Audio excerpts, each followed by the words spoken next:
Hey, I'm Hamilton. I'm here with Jamie Kennedy at HorrorHound 2019 in Indianapolis. How are you, brother? I'm good. How are you? Good, man. Just having a little coffee. Yeah, I need to get one of those after I'm done here. Now, how's the show going for you? It was great. I was telling you off camera how I really like the people here are so nice, and this is one of the first times in a while where you can see that the people are so respectful. And I don't know if I'm just older or they're just such fans here, but they know exactly what they want. Like they're so organized, and they tell you what movies they like and what they want to write a quote from. And it is different than like when I'll go other places or just be on the street. How sometimes people are very entitled with you, and I don't mind it sometimes, but sometimes it's like, yo man, I was like, going to the toilet. But here, everyone is so like respectful of me and everybody, and it's awesome. Yeah. And I was talking to you earlier about your movie Heckler, which if you haven't seen it, you should see it, especially if you do any kind of stand-up or live work, because you kind of take that by the horns and you show what it's like on both sides of it. Yeah, I mean, like, look, we're in this business, we're in this job that we have. It's our life. And there's no guarantees. And so we're out there and we're doing it, you know. And I made Heckler because I was just fascinated by like the critical mind of why people are so critical. Because I'm not so critical of people. Definitely not now since I'm older, but I wasn't really younger because I was too busy trying to do it.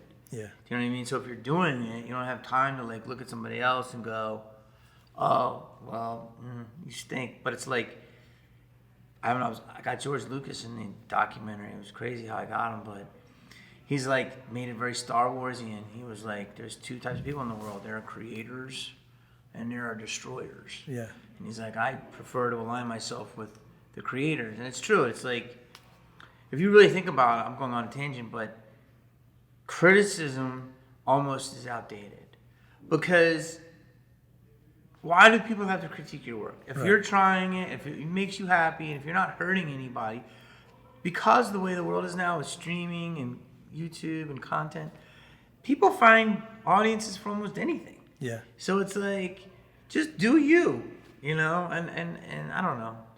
It really irked me, and I learned a lot, and now I feel better. But I needed to learn why people were so anti-things. Well, it's very like they feel like having an opinion is the same as doing something. It's great. Everyone should have an opinion, but it's like people will heckle. It's really online. It's just like, why? But they won't say half of the shit to you to your face. They won't. Like, most of it they won't say. But I had some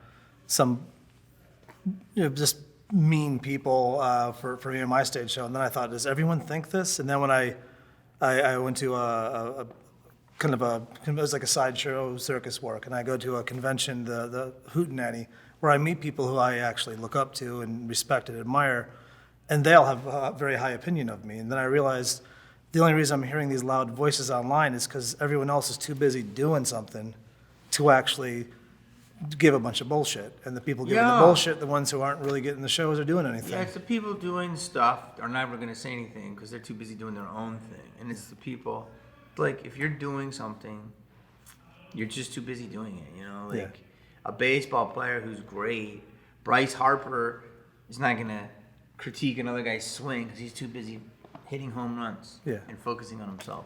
Now, do you prefer stage over film, or is it a mixed bag for you?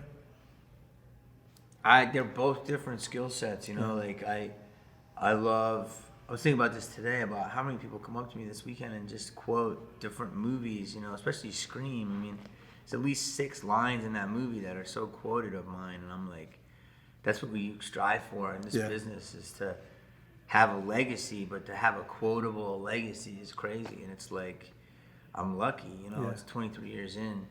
So film, definitely, because the market leaves, and stage for that personal connection, and people just love it. And it also helps me. I need to do it because, it's like, it makes me feel more like I'm doing what I'm supposed to do. Yeah. Get. Now you also you act, you also produce and direct stuff as well? I haven't directed anything yet. I probably will, but But he's looking for some directing work, so, yeah. yeah. Now, what do you have coming up? Well, I just shot my comedy special. It's called Jamie Kennedy's Stupid Smart, and it's either going to be on Hulu or Amazon or Netflix. Excellent.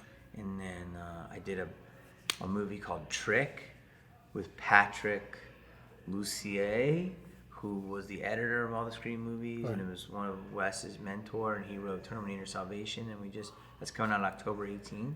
And is that going to be theatrical or streaming? Theatrical and streaming, but I think it's theatrical, and it's Omar Epps is the star. I think it's going to be a new horror franchise. Oh, excellent. And I have a little part in Ad Astra, which is a Brad Pitt movie. Yeah. It's coming out in like 2 weeks. Excellent. So I'm trying to keep it. Excellent. Well, I think we're going to let you get back to your table now because it's still Saturday and this guy's got some work to do. Well, I appreciate you having All right, me. thank you so much. Thank you, man.